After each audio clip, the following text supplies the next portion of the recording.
m'attendais pas en venant ce soir à Claron, j'ai retrouvé pour cette réunion un militant du UMP autant de monde, sympathisants, encartés, pas encartés, en tout cas tous ceux qui ont de la sympathie pour mon action sont ici présents et je veux les en remercier. Merci à la municipalité de nous mettre cette belle salle à notre disposition et Paul Dissner est là pour représenter cette municipalité et les éléments également, donc ils sont tous les deux présents à mes côtés, vous les connaissez bien, et je me remercie à Nice, qui est toujours la suppléante en tout, parce que Lionel Lucas est toujours député de cette circonscription jusqu'au mois de juin 2012, et que ce n'est qu'à ce moment-là que la deuxième circonscription nouvelle créée rentrera en fonction. Alors cette nouvelle deuxième circonscription, elle nous donne beaucoup de soucis. Elle nous donne beaucoup de soucis parce que tous ne s'y reconnaissent pas. Elle est composée d'un bout du territoire de la 5e circonscription, détenue par Christian Estrosi, où j'ai eu le plaisir de remplacer à plusieurs reprises à l'Assemblée nationale, à 3 reprises, sur un mandat de 4 ans. Un bout de la circonscription de Lionel Lucas, qui est un gros morceau également, et un bout de la circonscription de Michel Tabarot. Et c'est vrai que Saint-Vallier de Thiers n'a jamais eu l'habitude de travailler avec Caron, pas plus que Caron a l'habitude de travailler avec Puget-Théniers ou Guillaume, et que Puget-Théniers ou Guillaume a eu l'habitude de travailler avec Saint-Vallier de Thiers. Bon, il faut rappeler néanmoins que le mandat législatif de parlementaire n'est pas un mandat de gestionnaire, n'est pas un mandat de gouvernance, n'est pas un mandat où on a la responsabilité de l'exécutif, mais c'est bien dans le cadre du législatif que l'on se positionne, c'est-à-dire non pas un élu qui va représenter des territoires ou qui va représenter des collectivités, mais un élu qui est en charge de représenter le peuple, la population et les citoyens pour organiser la loi, pour légiférer. Bon, à mon sens, c'est mieux quand on va à l'envers de la législation, au sens on fait moins de lois plutôt que de faire des lois, ou alors on fait des lois de simplification. Je suis personnellement plus favorable parce que je trouve que le contexte législatif aujourd'hui est en hypertrophie législative de texte, en hypertrophie de code. On ne cesse de multiplier les codes, on ne cesse de multiplier les lois, et ce qui avait été écrit à Jean-François Copé d'ailleurs, que les lois sur les chiens écrasés, ça suffisait, que les lois qui font que l'on réagit instantanément parce qu'il y a eu un fait divers et qu'il faut légiférer, il faut arrêter de légiférer dans ce contexte-là, et au contraire que le législateur puisse se poser véritablement sur les grands problèmes fondamentaux de notre société et essayer de nous amener à une société qui petit à petit règle ces problèmes de fonctionnement. Et les problèmes de fonctionnement sont aujourd'hui de plus en plus complexes parce que nous sommes de plus en plus nombreux. Ils sont de plus en plus complexes aussi parce que la société est une société très complexe et très technique. Nous sommes dans des domaines divers de la technologie qui est véritablement aujourd'hui en pleine explosion. Quand on parle par exemple de l'économie numérique, nous sommes vraiment dans un domaine à la pointe de la technologie. Et on pourrait prendre d'autres domaines qui ont beaucoup évolué, que ce soit le domaine de la médecine, de la chirurgie. Il y a là des évolutions considérables qui font que la responsabilité des uns et des autres font l'objet de réglementation, et cette réglementation complexifie bien les choses. Certaines fois d'ailleurs, les avocats qui sont chargés de nous défendre et d'appliquer pour nous défendre les textes de loi qui sont votés à l'Assemblée nationale et au Sénat n'ont pas toujours capacité à suivre d'ailleurs cette évolution législative. Le gouvernement lui-même ne suit pas toujours cette évolution législative puisqu'il y a un décalage entre ce qui est voté à l'Assemblée et les décrets d'application. Donc on voit bien que ce monde est de plus en plus complexe c'est pas pour autant qu'il faut baisser les bras. Au contraire, je pense que le mandat de parlementaire est estimé dans ce salon, et ce mandat qui doit nous amener aujourd'hui à être encore plus pertinent, encore plus actif, encore plus persuasif pour essayer de régler les problèmes de notre société, parce que les problèmes sont existants, sont bel et bien réels, et qu'il faut les prendre à bras le corps. Alors je vais vous parler de ce territoire, parce que c'est vrai que c'est à partir de ce territoire que le député de la deuxième circonscription des Alpes-Maritimes sera élu. Et depuis que le législateur a décidé d'entériner cette nouvelle circonscription, c'était au mois de juin 2009, je n'ai cessé de m'impliquer sur cette nouvelle territorialité, sur cette nouvelle circonscription.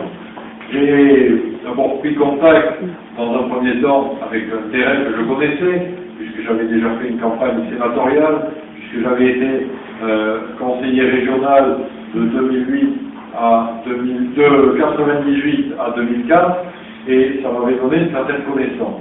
Mais entre la connaissance géographique et la connaissance des populations, eh bien, il y a un long travail que j'ai voulu effectuer en allant au contact des populations au travers des manifestations et des festivités.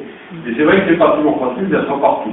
Il y a 72 communes, ces 72 communes de cette deuxième circonscription représentent un travail énorme avec des communes de tous horizons, et puis les voies de sous-communication ne sont pas simples entre l'Est, l'Ouest et le Nord-Est. Il y a là des péripéties, des pérégrinations que nous avons partagées avec Annie, puisqu'elle, en tant que suppléante de Lionel Lucas, avait déjà beaucoup parcouru ce territoire, notamment la montagne de la 6e circonscription, qu'elle connaît bien. C'est vrai que nous avons partagé bien des réunions depuis 2009. Alors, réunion pour connaître le terrain, réunion pour connaître la population, et aujourd'hui, je crois qu'il est l'heure, sans pour autant dire que nous sommes en campagne électorale, parce que nous ne sommes pas en campagne électorale, de dire qu'il faut se préparer, néanmoins, aux grandes échéances qui arrivent. La première de ces échéances sera l'élection présidentielle, qui sera suivie un mois plus tard des élections législatives qui détermineront la majorité au niveau de l'Assemblée nationale. Ce sont deux échéances importantes, ce sont deux échéances où il faut défendre nos valeurs sur un certain nombre de domaines. Alors moi, je suis de ceux qui sont aujourd'hui très heureux de voir l'évolution de l'UMP, même si l'UMP, dans son image, c'est un peu. On a vu les difficultés de ces derniers mois qui sont consécutives tout simplement à une période qui elle-même est une période difficile. C'est une période où on a connu la crise financière en 2008. Malgré le rebond des banques, la dette des nations a poursuivi la difficulté avec des déficits publics qui nous amènent aujourd'hui à une refonte de l'euro. On a imaginé l'euro en 2000, mais il n'y a eu à aucun moment d'organes de gestion, d'organismes de correction, de surveillance qui disent de l'euro, il faut pouvoir le gérer, il faut pouvoir le maîtriser, il faut pouvoir le corriger s'il dérape. En définitive, chaque État a fait ce qu'il a voulu face à cette monnaie unique, et ce n'est pas la Banque centrale européenne qui avait les éléments pour faire. Alors les discussions entre les Allemands et les Français aujourd'hui sont des discussions d'ajustement, et au-delà de cet ajustement, ils s'aperçoivent que ce sont des discussions qui doivent permettre un véritable organisme de contrôle pour contrôler l'euro, et en même temps, quand on va un peu plus loin, c'est tout simplement l'Europe qu'il faut revoir dans ses corrections, et de dire les accords de Schengen sont beaucoup trop vieux, ils sont trop anciens, ils ne collent plus à la réalité d'aujourd'hui, il faut absolument les revoir, et c'est ainsi que Nicolas Sarkozy avec Angela Merkel souhaite avoir une refondation du traité européen. C'est vrai qu'il y a eu des retours. En 1992, il y a eu Maastricht. On a essayé avec Maastricht de corriger les accords de Schengen, en tout cas de les améliorer. Mais ce n'a été que du replâtrage, Et on a vu que ce qui est sorti de Maastricht, qui avait décidé de contrôler la dette des nations, le déficit public de 3%, déficit public qui n'a jamais été contrôlé par personne, et depuis 1974, quels que soient les gouvernements, de droite ou de gauche, eh bien, la dette ne fait que, le déficit public ne fait que croître et embellir, donc il est temps là-dessus d'y mettre un terme, parce que cela crée une véritable perturbation au niveau de notre économie, à un point tel qu'aujourd'hui, on vous annonce pour l'année 2012, eh bien, une période de récession, ce qui ne va pas arranger ni le pouvoir d'achat, ce qui ne va pas arranger l'emploi, ce qui ne va pas arranger, en règle générale, l'économie. Donc il y a vraiment, dans cette période conjoncturelle difficile, eh bien, des mesures à prendre qui sont des mesures efficaces. Et quand je dis je me sens bien au sein de cette UMP, pas que l'UMP est brillée, mais l'UMP dans ses différentes tendances, et elles s'affichent, elles avaient été voulues à l'origine par Alain Juppé, elles s'affichent aujourd'hui avec la ligne sociale qui est menée par Laurent Wauquiez, qui dit « Moi je défends le social au sein de l'UMP », par la droite populaire, d'ailleurs, dont Lionel Lucas a été un initiateur, avec Thierry Mariani au plan national. Cette droite populaire aussi représente une ligne de défense de certaines convictions qui sont fortes, qui ne sont pas en opposition avec la droite sociale, mais qui au contraire créent des discussions qui font qu'on se retrouve avec des propositions de loi, des projets de loi qui sont équilibrés parce qu'ils sont débattus librement au sein de l'UMP. On retrouve aussi, avec Jean Leonetti, on voit que nos parlementaires des alternatives brillent en tout point aujourd'hui au niveau national. Jean Leonetti, qui lui s'inscrit dans la droite humaniste. Et il a un courant de 30 ou 40 députés, comme les autres, qui suivent cette droite humaniste. On se retrouve avec quelqu'un qui lui dit « Moi je revendique le bilan égoïste, je suis égoïste, et je suis égoïste social ». Je pense que cette ligne, là aussi, est défendue. Alors je dis que dans cet exercice pluridisciplinaire de multipensée, eh bien, l'UMP a de quoi aujourd'hui engager sur le terrain des forces importantes qui relancent le débat dans le contexte national tel que je viens de vous le décrire. C'est un contexte national qui n'est pas facile, sur lequel il faudra avoir des idées neuves, parce que nous sommes dans un monde totalement nouveau.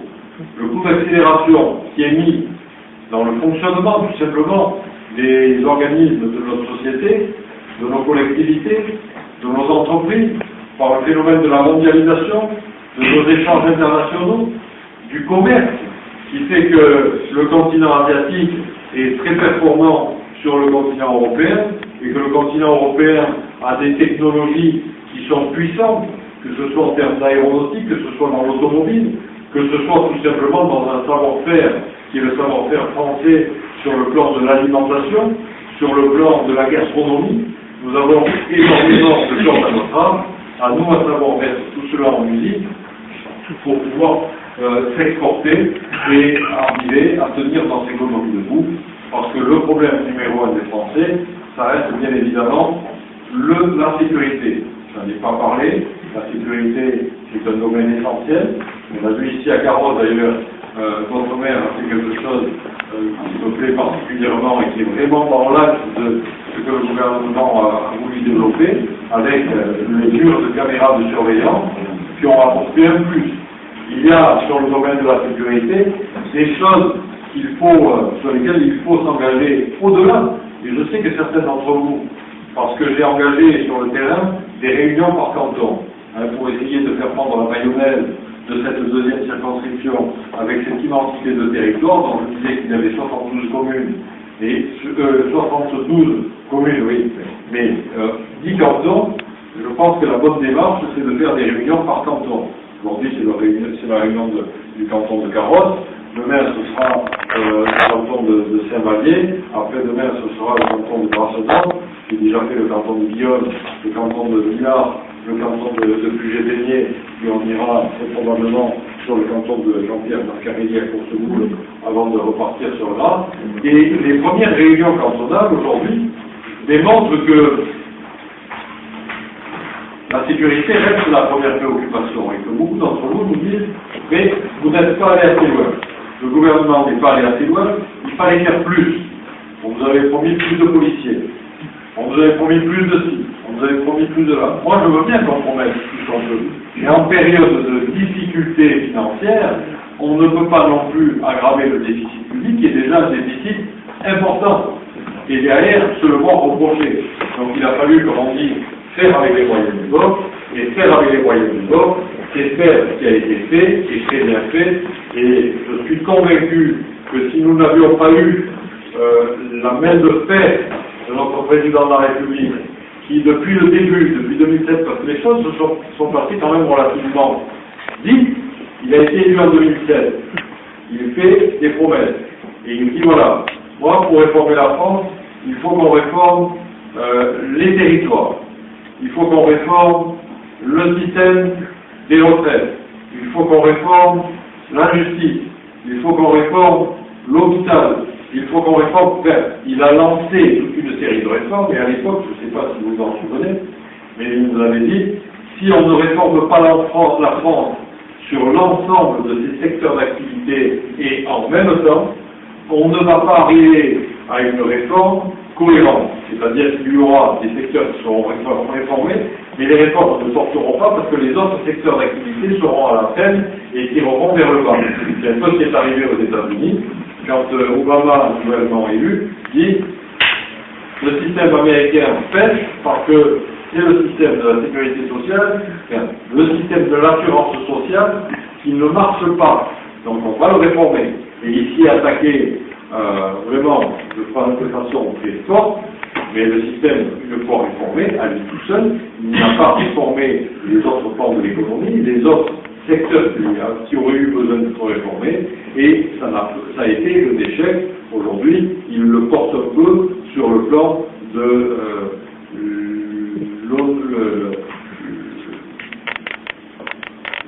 sur le plan de l'aura qui est la sienne. Il n'a plus le même engouement, il n'a plus le même... il a été porté haut et fort, bon, il est dans une difficulté. Et je pense très sincèrement que la bonne technique, c'était effectivement d'avoir une réforme en ligne. Et cette réforme en ligne, elle a été ralentie, elle a été décidée en 2007, elle est ralentie immédiatement en 2008. Janvier 2008, c'est le système bancaire français qui est quasiment en faillite, suite d'ailleurs à la faillite du système américain. C'est la faillite de Lehman Brothers qui a porté un coup terrible aux banques européennes. La crise des subprimes, qui franchement ne serait pas arrivée en France ni en Europe. Il fallait que ce soit le système américain qui porte ce système spéculatif qui fait que les banques ont prêté, ont fait des prêts d'argent sur de l'immobilier surévalué, que l'effondrement de cet immobilier a créé derrière des titres qui n'ont pas pu être renégociés par les banques parce que ces titres étaient complètement démonétisés. Ils correspondaient en fait à une valeur immobilière qui n'existait plus sur le marché. Ça a été, la vraie crise de subprime est partie de là. Vu le spéculatif qui a explosé, qui nous a déstabilisés. Derrière, à l'époque, je me disais, mais comment va-t-on se remettre de cette crise bancaire? Et en réalité, quand notre président de la République dit l'État doit foncer pour prêter de l'argent aux banques, les banques s'engageant à rembourser capital et intérêt, donc l'État ne faisait pas là-dessus une subvention à fond perdu aux banques, le tout, si vous vous souvenez, a été remboursé très rapidement.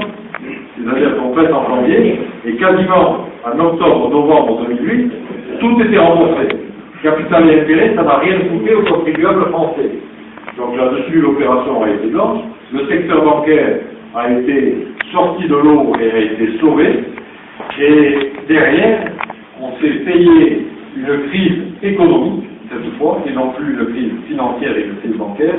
C'est l'économie qui a été ralentie. Les 2008, crise bancaire, on passe en 2009, crise économique, 2010, crise économique, et on se retrouve dans un chômage qui augmente, et il n'y a pas eu la possibilité pour notre gouvernement de faire ce qu'il voulait, comme ont eu les socialistes quand Jospin avait trouvé la cassette. Hein, quand vous avez trouvé cette fameuse cassette, qui a été une surprise d'ailleurs, qui démontre que la loge mise en place en 2004 était une vraie nécessité pour y voir clair dans les comptes de la nation. Donc, quand le gouvernement, et c'était Jean-François Copé qui était averti, a mis en place cette loge, c'était là aussi quelque chose qui aujourd'hui nous est bénéfique parce que nous savons aujourd'hui mieux qu'hier là où nous allons sur le plan des comptes de la nation. Donc, on voit que la conjoncture nous a empêchés d'avancer comme on aurait dû avancer. Derrière, quand j'observe, tout comme vous avez pu l'observer, ce qui s'est passé ces derniers temps au niveau de l'Europe, je me dis que le seul Européen, grand Européen, président d'une nation, président de la République, à avoir une vision de l'Europe, c'est notre président. C'est lui qui, alors peut-être que la chancelière allemande, je ne veux pas monopoliser la vision de Sarkozy comme étant la seule bonne et crédible, mais les deux personnalités émergentes au niveau de l'Europe, c'est bien la France et l'Allemagne. Et d'ailleurs, ils se sont à un moment donné affrontés sur une conception de la manière, sur la manière d'aider la Grèce, sur la façon d'aider l'Italie. C'est-à-dire, est-ce qu'il faut prêter? Les Allemands disant, moi je ne veux pas prêter, parce que, en définitive, si on se met à prêter de l'argent, on va déstabiliser notre économie, et aujourd'hui on se porte plutôt bien.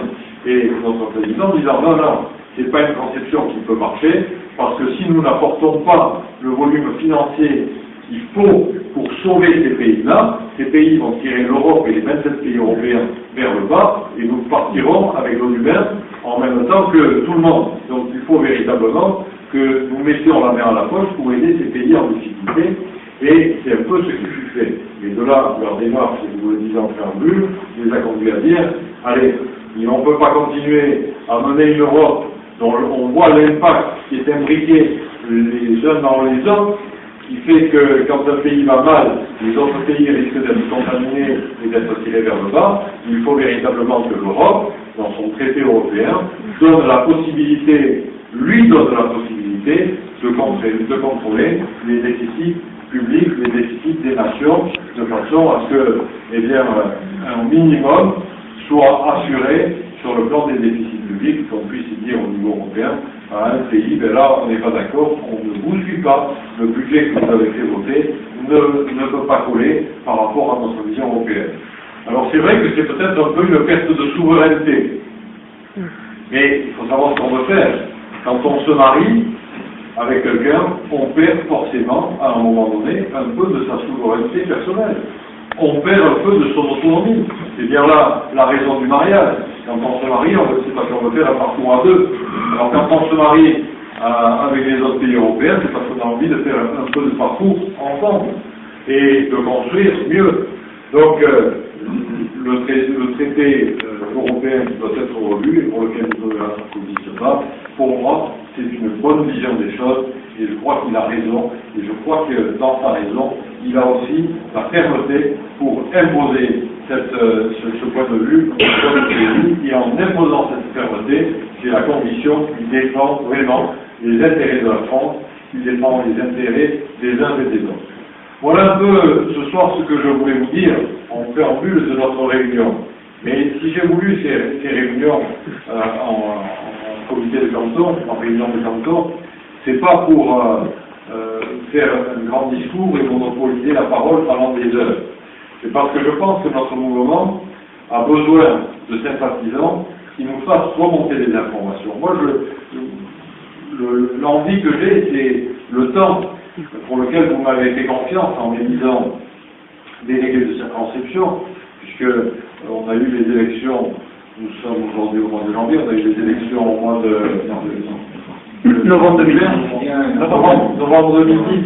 Hein, il y a un an, vous m'avez élu délégué de circonscription.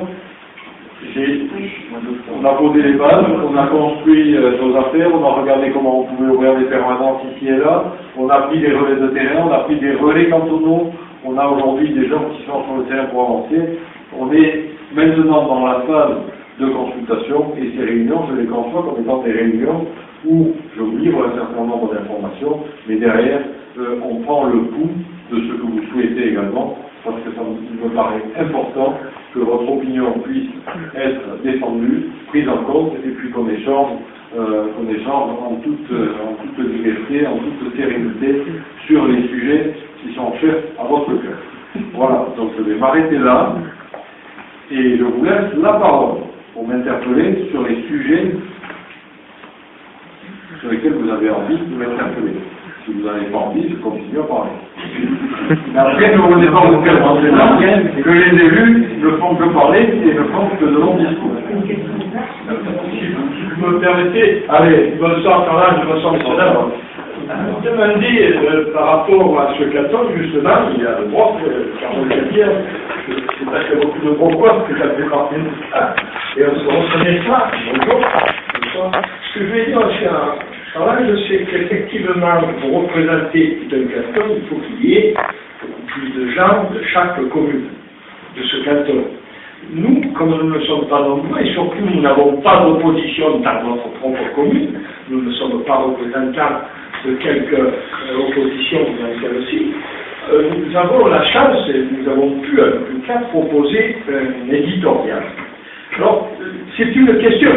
Est-ce que cet éditorial peut être accompagné, justement, de par votre présence?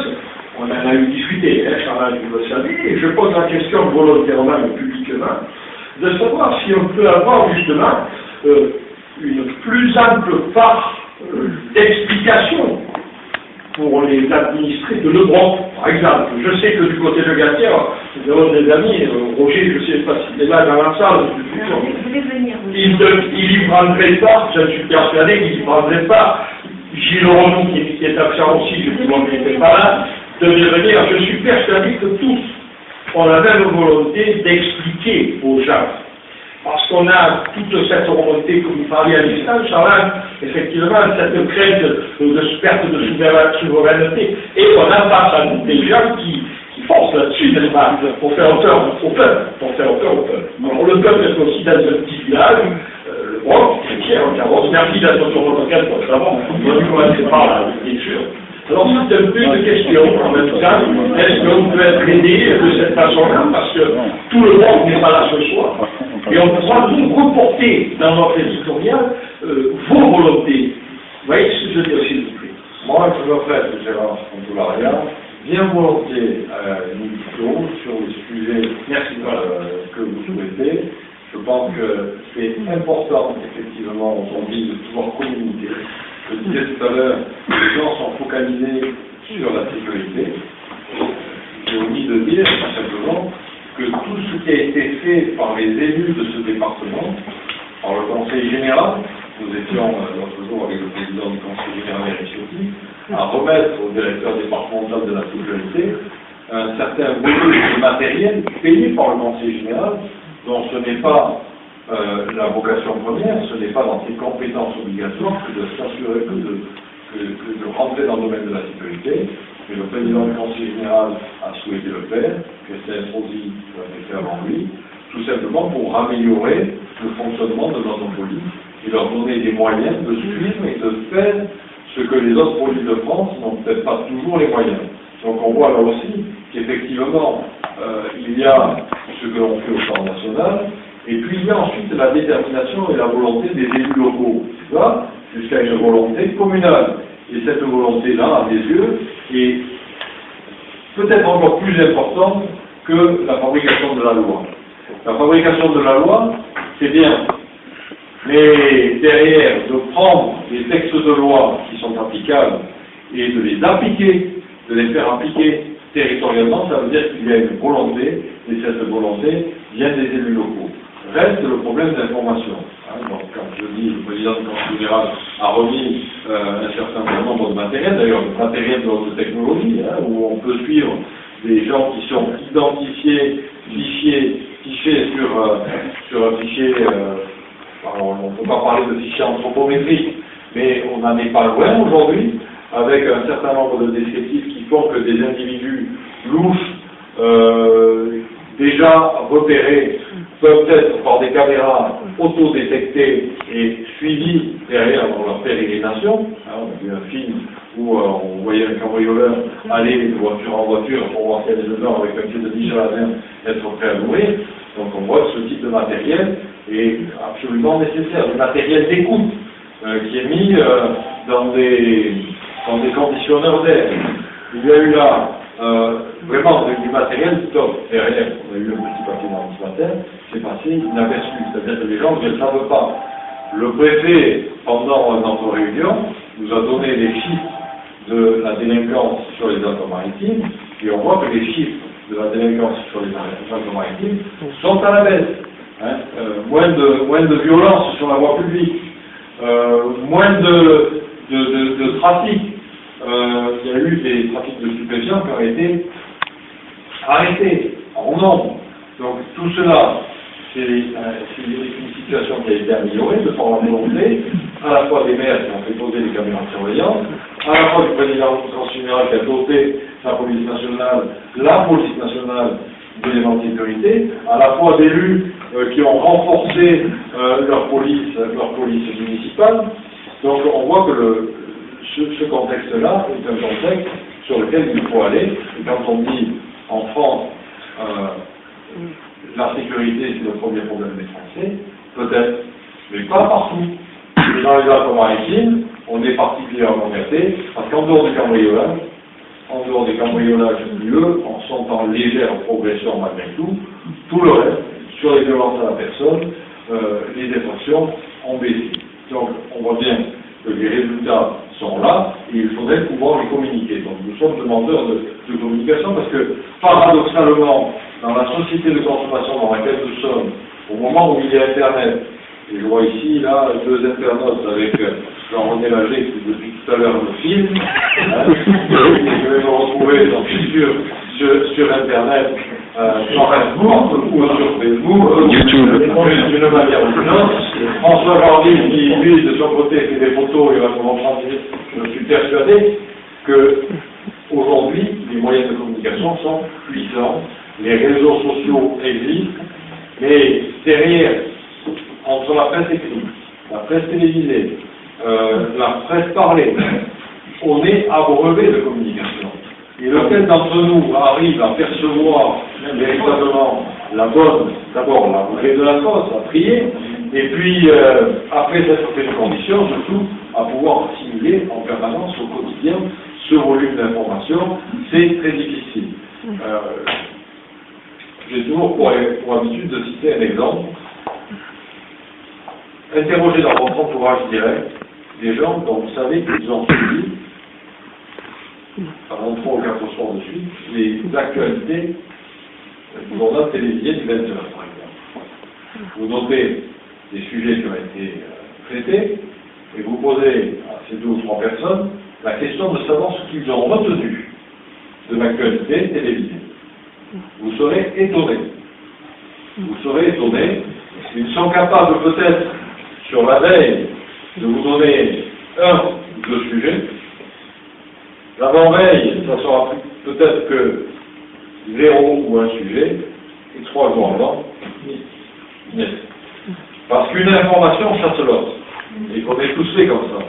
On prend une information, il en arrive une autre derrière, qui chasse la première. Et il nous reste 2 ou 3 sujets d'actualité. Plus le sujet auquel on est particulièrement sensible. Bon, ça c'est un test que j'ai pu faire, qui s'est vérifié, et je ne l'ai fait que sur le journal télévisé. Et vous le multipliez après par rapport au nombre de médias, et vous vous apercevez que c'est très difficile, on est abreuvé de communication. Donc notre premier problème, c'est effectivement de pouvoir donner aux gens la bonne information, celle qui va être non pas une information scoop, mais en plus une information de réflexion. Parce que faire de l'information scoop, c'est ce que font la plupart des médias, ils ne gagnent leur vie que comme ça. Et s'ils faisaient différemment, ils ne gagneraient pas leur vie. Et les articles de forme, qui eux traitent d'un sujet en profondeur, qui vous expliquent le pourquoi du comment des choses, Les gens le lisent et lisent très peu, et ce ne sont pas les articles qui font vendre les journaux, ce ne sont pas les articles, les émissions de télévision qui sont les plus vues. Il faut véritablement arriver, si on veut vendre du fond, à des émissions comme les Racines des Désels, qui sont des émissions de grande qualité, où vous avez une image de grande qualité qui vous émerveille de par la beauté des lieux, de par la beauté des sites qui sont présentés, pour avoir une réflexion et une connaissance. Mais après, toutes les émissions qui sont sur les chaînes dites de chaînes thématiques, Arte quand même, qui sont, mais vous avez très peu allemandes, françaises, c'est un exemple formidable, mais vous avez très peu de gens qui le suivent. L'audimat d'Arte, c'est très loin d'être l'audimat, par exemple, des émissions policières qui passent, des films policiers qui passent sur la là vous avez, ça explose. Non, je connais beaucoup de gens qui vont regarder des informations sur Internet. Moi, je n'aurais plus aucune télévision pour avoir l'information. Et les plus jeunes, alors là, la génération des plus jeunes, les plus jeunes, c'est pas la peine, hein. La télévision, ça sert à rien. Ou alors François, voilà. François, encore, on a un problème là. Mais non, on a un vrai problème dans la jeunesse. Non, je trouve ça bien, parce que je vais chercher des informations que je souhaite. Si je travaille dans la culture, comme c'est mon cas, je vais chercher des informations. Je ne veux pas le générique qu'on en donne à la main. Ça ne sert à rien. Et dans les diffusions que je fais, je vais cibler cela. Donc je vais passer par Internet. Je suis d'accord avec vous. Mais votre cas prouve que déjà, vous avez zappé, vous n'êtes plus sur les médias. Donc, si derrière, je vous fasse un message, si je passe par les médias classiques, j'y arrive pas. Si je suis sur Internet avec un site performant, avec un site, il faut être bon. Oui, il faut être bon, parce que si vous n'êtes pas bon avec un mauvais moteur de recherche, parce que vous la recevez. Donc, j'en reçois d'autres personnalités, et tout ça, ça fait un réseau qui fait que j'ai des informations sur mon département, sur mon canton, sur la région, sur la France, sur l'international, sur les amis internationaux, ce qui fait qu'on arrive à avoir une globalité des informations. Je suis d'accord avec ça. Je partage votre avis à 200%, mais vous faites partie de la catégorie sur il y a beaucoup, hein. Moi j'ai 58 ans, et je peux vous dire que allez, de 20, de 18 jusqu'à mon âge, ça va sur Internet chercher. Moi je pense qu'on a un problème avec les jeunes. Pas parfaitement rapport à ce que vous dites, parce qu'ils le font. Moi j'ai encore, j'ai 3 filles. Ma mère qui va de 11 ans jusqu'à 24 ans. Donc, je les vois fonctionner. Elles fonctionnent de façon, de la même manière. Elles vont chercher ce qui les intéresse. Mais la vie publique ne les intéresse pas. C'est là que je dis qu'il y a un problème.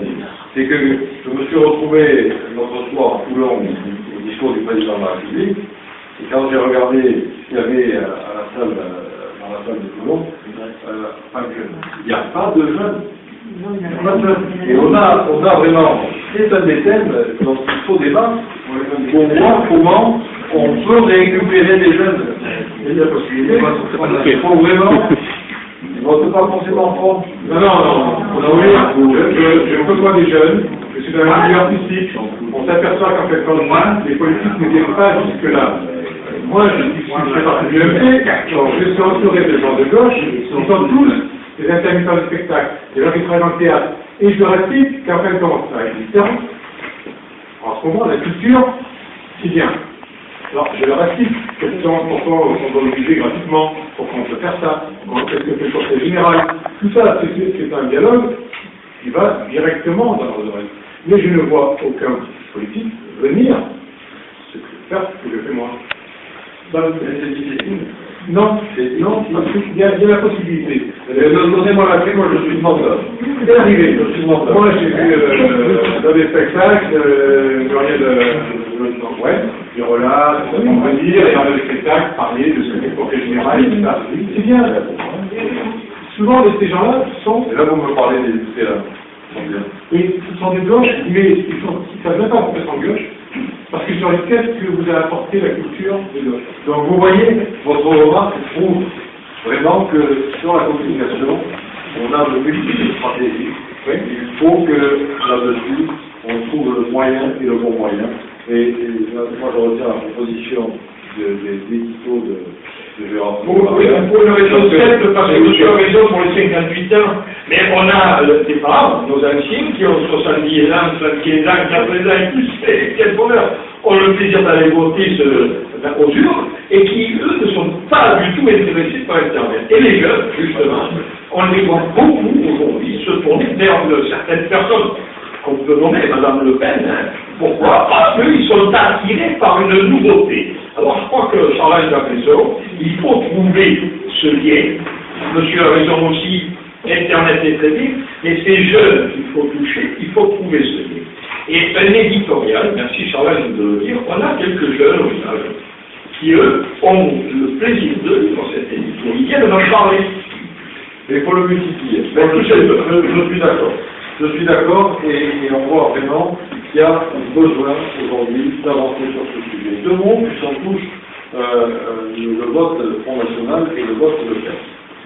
Voilà dessus ce que j'ai à vous dire, c'est que je pense que les gens derrière font partie d'une certaine catégorie sociale qui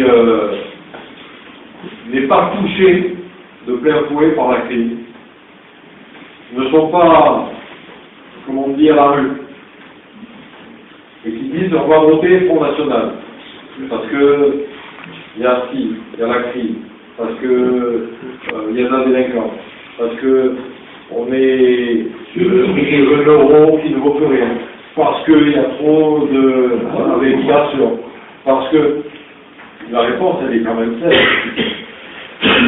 De mon point de vue, elle est de dire, les mesures qui ont été mises en place sont des mesures qui, si elles avaient pu aller plus loin, auraient été mieux, mais ont déjà contenu un certain malaise. Que, je le disais, sur le plan de la délinquance a baissé, en tout cas dans les Alpes-Maritimes, même si ce n'est pas partout en France. Le deuxième point, c'est que le vote qui va sur Madame Le Pen est aujourd'hui, pour moi, j'ai dit un jour à la télévision, qu'on vote, qu'un électeur UMP, c'est le deuxième tour des élections cantonales, qu'un électeur UMP aille voter pour le Front National, ça ne me dérange pas. Dans mon esprit, c'était ça ne me dérange pas, tout comme ça ne me dérange pas qu'un électeur UMP aille voter à gauche, quand on est sur une triangulaire qui fait qu'on aboutit à un second tour, avec un vote qui oppose le Front National, avec un candidat de gauche. Mais tout simplement parce que c'est un principe républicain qui m'a plu absolument. Soit on autorise un parti à exister et on laisse les citoyens libres de voter et d'adhérer au parti de leur choix, soit on n'est pas sur ce principe, et à ce moment-là, il faut décider de dire qu'il y a des partis qu'il ne faut pas laisser vivre. S'il ne faut pas voter pour un parti, que ce soit le Front National, il n'y a qu'à l'interdire. Si c'est un parti xénophobe qui porte des valeurs en lui totalement destructrices, n'hésitons pas un seul instant. Par contre, à partir du moment où il existe, je crois qu'il est de notre ressort, dans le débat d'idées, dans le débat démocratique, de dire ce qui ne convient pas chez ces gens-là. Et en France, il y a quelque chose de très fort qui ne convient pas aujourd'hui, c'est quand Mme Le Pen dit tout simplement qu'il faut remettre en cause l'euro et mettre des barrières autour de la France. C'est trop tard. Ce discours-là, à la limite, on pouvait l'avoir au moment où on a voté Schengen, mais aujourd'hui, c'est fini. L'Europe est construite. Et si l'Europe politique ne se construit pas de manière forte, déterminée, et avec des lois qui gouvernent comme il faut, eh bien, c'est l'effondrement de l'économie européenne, et on part avec. Nous sommes tous pénalisés. Il est trop tard pour faire marche arrière là-dessus.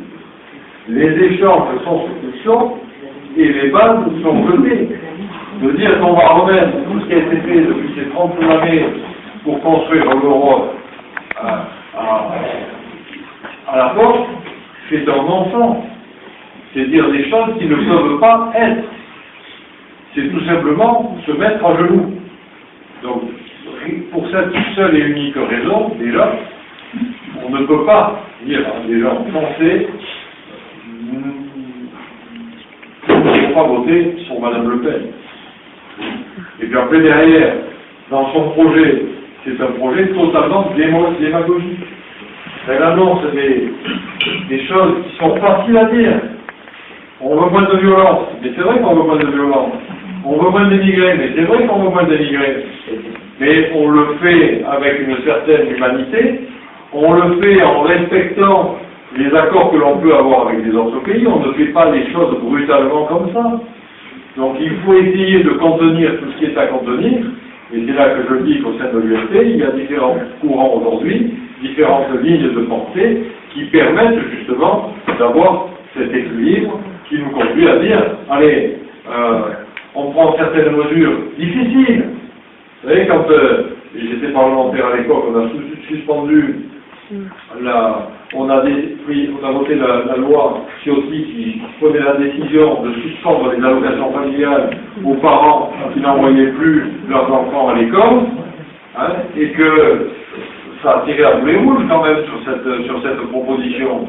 Mais c'est une proposition qui a prouvé qu'elle n'était pas indécente en termes humains, parce qu'elle n'a fait aucun dégât. Par contre, elle a renvoyé 36 000 enfants à l'école, au niveau national.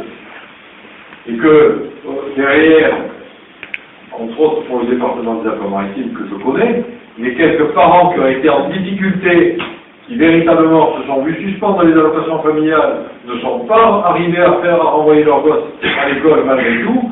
Ils ont eu l'accompagnement des services sociaux du Conseil général, qui fait qu'on ne les a pas laissés sur le bord du chemin. Donc on voit qu'il y a là des décisions fortes qui sont à prendre, des lois qui sont nécessaires.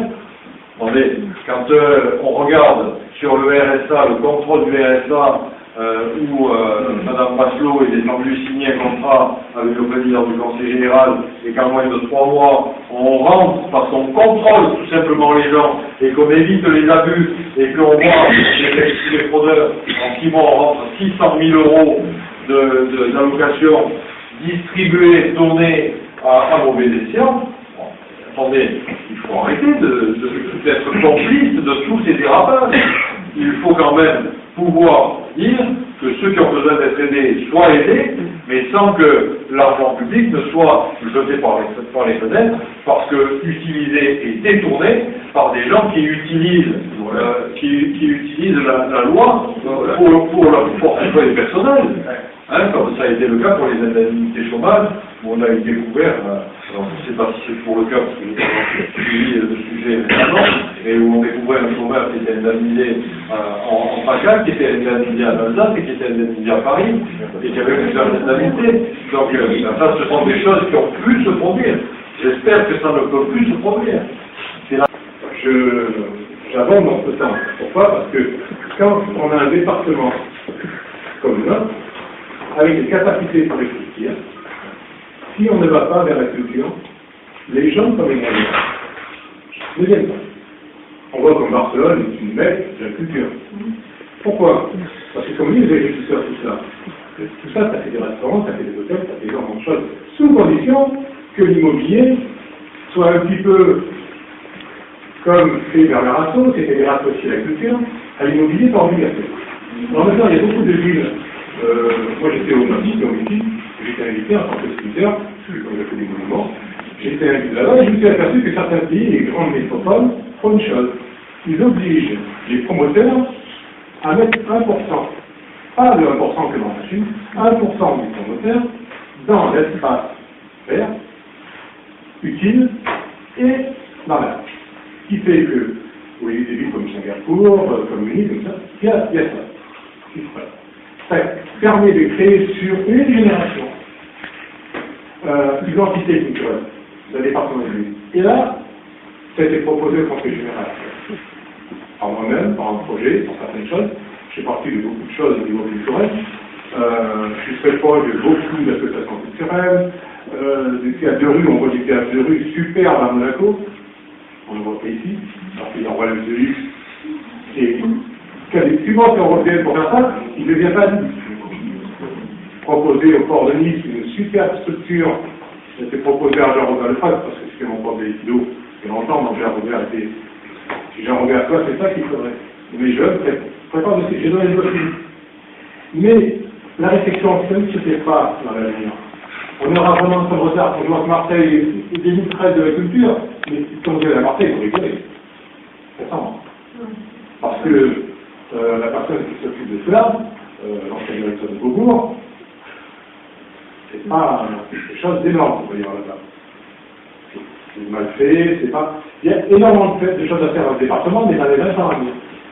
Alors, et ça, il y a peu de gens qui s'en occupent. vous savez, je trouve qu'on fait déjà beaucoup, c'est vrai qu'on peut faire encore plus. Non, ça, c'est le secteur, je crois. Oui. C'est pas de se poudrer et d'association. Non, c'est pas non, c'est pas ça. Non, regardez les opérations qui sont menées par le Conseil général. Ça, On vous dit qu'il n'y a pas de théâtre de rue, je partage votre avis, et en même temps, pas tout à fait. Quand je regarde les estivales du Conseil général, je me dis que tout l'été... Non, mais j'ai des amis qui ont dit bon, mais c'est pas ça. Non. C'est pas ça qui gère. C'est des cultures qui sur l'ensemble du territoire. Quand vous avez le maire de Grasse qui dit, ces derniers, il fait venir des marbriers de Cara, genre, non, ça ne se fait pas. Surtout pas. Moi, quand je fais partie du 1% et je suis au jury, je refuse ce genre de choses. Vous faites venir des sculpteurs à 1 400 € qui travaillent pendant 15 jours pour les sculptures qui, dans 20 ans ou dans 10 ans, elle est mise dans un rebut. Et moi, quand j'ai fait le sculpteur en marbre, il me faut 6 mois. Et mon commanditaire ne veut pas un truc à jeter. C'est ce qui se passe dans ces symposiums. Quand vous êtes la population de la France, il y a ravi, il y a quelques personnes. Ça ne coûte rien. C'est comme faire venir quelqu'un qui va jouer du Mozart, il est pendant 5 minutes. Ça va faire. Vous voyez, ça amène déjà, ça interpelle, ça amène un lieu culturel, ça amène une réflexion. Vous savez, je crois qu'il n'y a pas de petite démarche, il y a une démarche. Donc quand vous faites un pas, on monte une marche. Et quand on en fait une deuxième, on peut monter une deuxième. C'est une volonté politique de faire de la culture pour qu'un département vienne mieux. Mais je crois que c'est cette position avec la communauté urbaine, on fait la démonstration tous les jours. Quand on fait les grands concerts gratuits. Oui, ça, c'est pas ça la culture. Ça, c'est la culture du moment. C'est pas la culture en disant je vais faire comme une ville comme Barcelone, par exemple, où les gens viennent parce qu'ils viennent chercher la culture. Oui, mais ça génère des salles de ça génère énormément de choses. Mais comme on dit la culture, c'est comme l'écologie. C'est un état d'esprit. Vous êtes dans l'état d'esprit de quelqu'un qui a envie de développer de la culture parce que vous êtes sensible à ça. Et qui c'est qui vous a sensibilisé? Dans la bibliothèque pour Mitterrand, Chirac a fait son musée, tout ça, on peut passer la table, il y a un musée. Petit à petit, les choses se font, et il y a des choses formidables qui se font sur Nice. Le nouveau conservatoire de Nice, c'est pas quelque chose de formidable. Ça, ce sont des écoles. C'est pas ça qui vous amène des écoles. C'est pas ça qui vous amène de l'argent, des touristes, et l'aura international. C'est pas ça. Et je ne dis pas. Moi, je parle de quelque chose qui est. Je suis d'accord avec vous. Identité. Je suis d'accord avec vous. 2013, comment on fait? C'est de l'initiative. Alors là, on est pleinement. C'est pas l'initiative du législateur. C'est l'initiative de l'élu qui est responsable de la culture sur sa commune. Donc on est à l'affaire au Conseil général. Et le Conseil général va sur un domaine, d'ailleurs comme sur l'agriculture. Une partie de l'agriculture pour l'agriculture. L'agriculture et la culture ne font pas partie de nos compétences et de nos missions. C'est-à-dire qu'on les a en compétences facultatives et on les a prises parce que l'Assemblée départementale a retenu la proposition du président de dire on affecte le budget, telle partie de notre budget, pour qu'on puisse faire de la culture dans les Alpes-Maritimes. Et ce que le département fait avec le musée des Arts asiatiques, avec les concerts, je pense qu'il y a déjà beaucoup. Ça, mais tous les jours, c'est pas ça, je vous parle de la culture qui permettra. Je vous parle du conservatoire, on nous dit que c'est pas ça. Alors, moi, je vous parlais des cultures de Gaudi, par exemple. Non, je parlais comme Jacques Pétrard a fait de Nice, à un moment donné, quelque chose qui était une image. Moi, je pense qu'un département comme les Alpes-Maritimes, parce qu'on n'a pas des usines, c'est pas à Lyon, c'est pas on pourrait faire de ce département une entité culturelle internationale. C'est la volonté.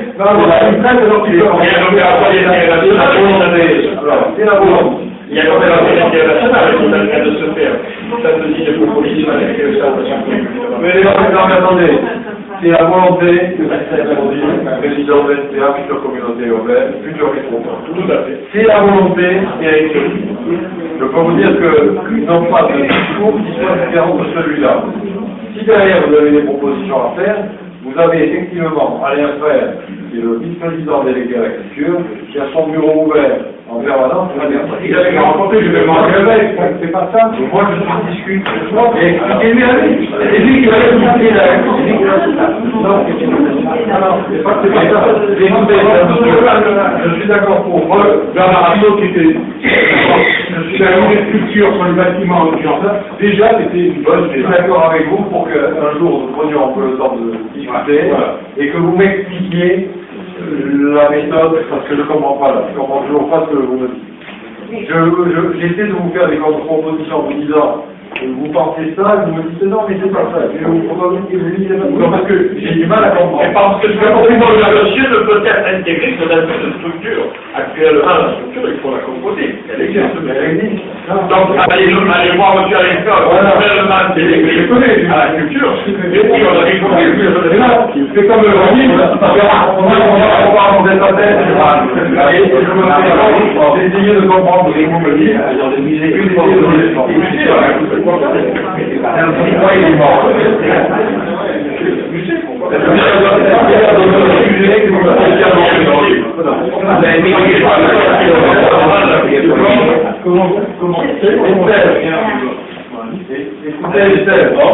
Écoutez Estelle, 2 secondes. Voilà, je voulais remercier Charles d'être venu ce soir, parce que déjà, vous savez que vous avez notre soutien de la fond, aussi bien pour n'importe qui, mais nous avons vraiment vous êtes ici, et vous avez notre soutien vraiment. On travaille en équipe, de toute façon, toutes les personnes qui sont là, déjà, je tiens à les remercier, parce que je sais qu'il y en a qui travaillent beaucoup, qui sont quand même venus. Il y a presque une vingtaine de personnes qui auraient vraiment voulu venir, mais malheureusement, avec les enfants, ils n'ont pas pu. On est vraiment là avec vous. On est une équipe solidaire. On va travailler. Moi, je me permets, monsieur, de venir avec vous après on va faire un total d'opposition pour un appel et discuter un peu de ce que vous me dites. Et j'en ferai une traduction beaucoup plus synthétique peut-être à monsieur Sargent-Ginetti, mais ça me plairait. Ce que je veux dire, c'est qu'on est vraiment là ici pour être tous solidaires. Moi, tous les gens qui sont là, qui sont venus au moins une fois au local, prêts pour travailler avec nous, pour travailler sur des sujets urbanisme, au niveau foncier, au niveau des terrasses, au niveau vraiment, on a vraiment bossé et ça va me faire grandir parce qu'on est là vraiment, Paul et moi, pour vraiment vous aider. Et derrière ça, que notre futur député soit là, parce que je sais que Charles a toutes les compétences et c'est pas pour... et c'était le but de la réunion. Bravo, félicitations. Voilà. Vous avez tout pour vraiment nous aider, être derrière nous, et on est fiers d'être avec vous, et sachez que vous êtes complètement avec nous et on est derrière. Voilà, et ça c'est important.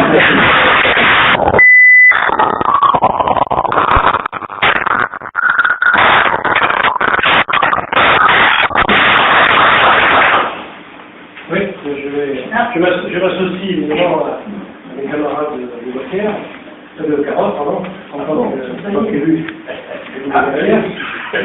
Au-delà évidemment de l'amitié que j'ai pour Charles, puisqu'on est du même village, force est de constater qu'il fait vraiment un travail remarquable, tout comme a fait Annie Zoub, qui a été vraiment présent sur tous les fronts. Charles a le mérite de s'impliquer complètement au problème que l'on a rencontré, vous parliez tout à l'heure. Je rebondis très rapidement sur le problème de carrosse et de la TCCA. Je vous rassure, effectivement, comme l'a dit Grégory, la TCCA va pas payer très bon, c'est obligé. Ils ont épuisé tous les recours, là on est au bout. Donc ça va faire, rassurez-vous, ça va faire.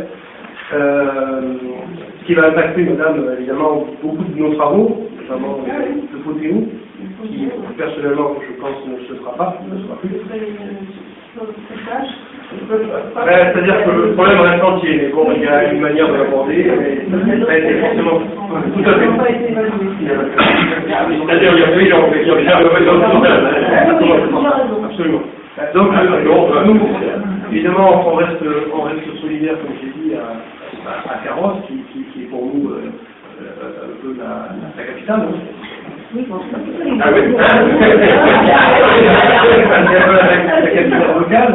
Je pense profondément que Charlange est le seul et l'unique candidat susceptible de prendre le relais de Lionel Lucas, qui est appelé sur notre circonscription. En tous les cas, moi, tu le sais, on sera là, on se bat. Alors, il ne faut pas oublier chaque chose en son temps, mais aussi les présidentielles.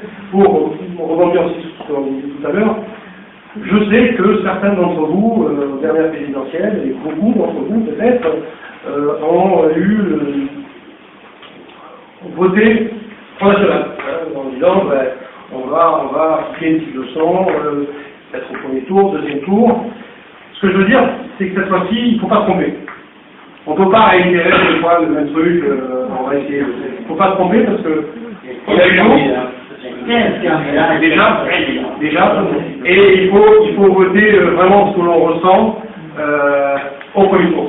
Et non pas jouer, parce que là, si on se manquerait, et le fait de se manquer, on n'aura pas une deuxième chance. Non. Donc, soyez vigilants, faites circuler autour de vous, parce que je connais, pour en avoir parlé, Charles aussi, tout le monde connaît des UMP pur et dur, qui disent ouais, mais moi, c'est facile, je vais faire, parce que je connais pas. Donc, il ne faut pas se laisser aller sur ce terrain-là, cette fois-ci, parce qu'on aura des conséquences vraiment dramatiques. Merci. Voilà.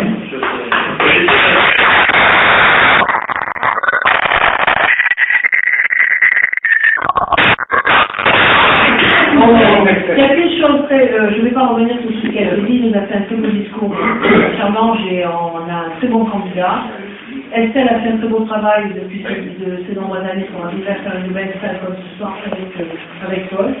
Simplement, pour ce que je pense est important, jusqu'à présent, vous avez toujours bien porté vos voix pour le président de la République, qui était donc Nicolas Sarkozy la dernière fois. Sur les 3 élections que M. Lucas a donc fait dans ce secteur, vous avez toujours apporté un bon nombre de voix. Ce que je vous demande, c'est d'apporter ce même nombre de voix et de faire le nécessaire pour que Charlange l'emporte aussi. Et surtout que Gassière, 87% Sarkozy, 87% Patrick. Alors après, je réponds.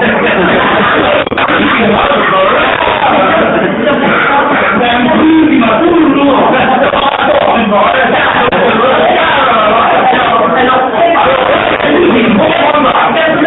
Alors, 85% pour Charlange Minési. Voilà.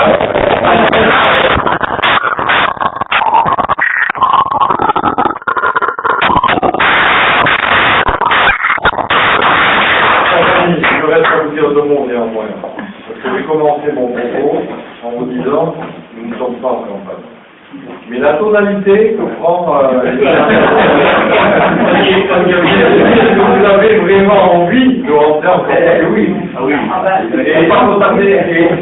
Et je pense sincèrement que effectivement nous sommes en campagne, mais pas pour les législatives, certainement pas pour les présidentielles.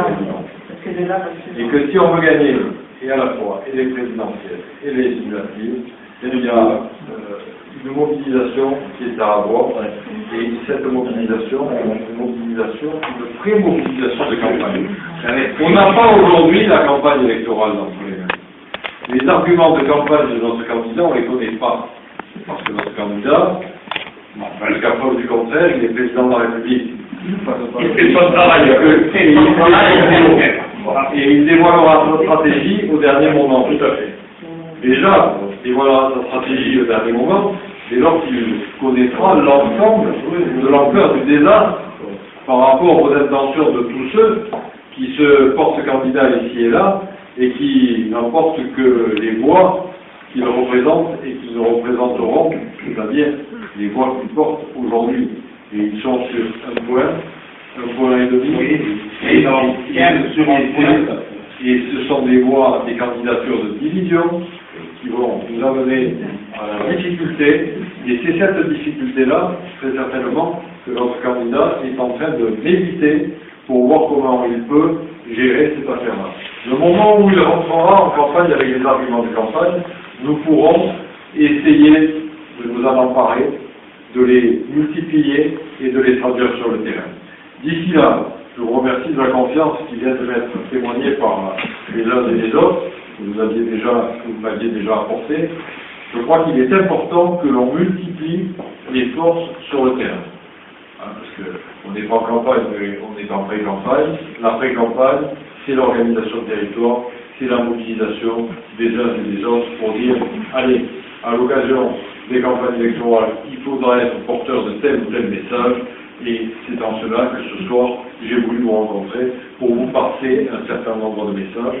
Je suis heureux d'avoir eu quelqu'un qui insiste sur la culture, que le sujet de la sécurité ait été abordé et qu'on prenne à chaque fois conscience, parce que n'oublions pas que le bilan, il existe, hein, et qu'on ne le connaît pas encore totalement, et qu'il y a beaucoup d'éléments qui portent à combattre tout ce qui est apporté sur le terrain pour décrier l'action et du président et du gouvernement. Donc tous ces éléments-là, je vous les donnerai le moment venu, vous les avez déjà peut-être. En tout cas, vos coordonnées, on les a, que ce soit en portable, puisqu'on vous a joué ce soir en étant une réunion convoquée, invitée par portable. On vous invitera à nous donner vos coordonnées par mail pour ceux qui en ont, et on diffusera un certain nombre d'éléments qui vous donneront des éléments de conviction pour d'autres personnes. Il va se déclarer calme.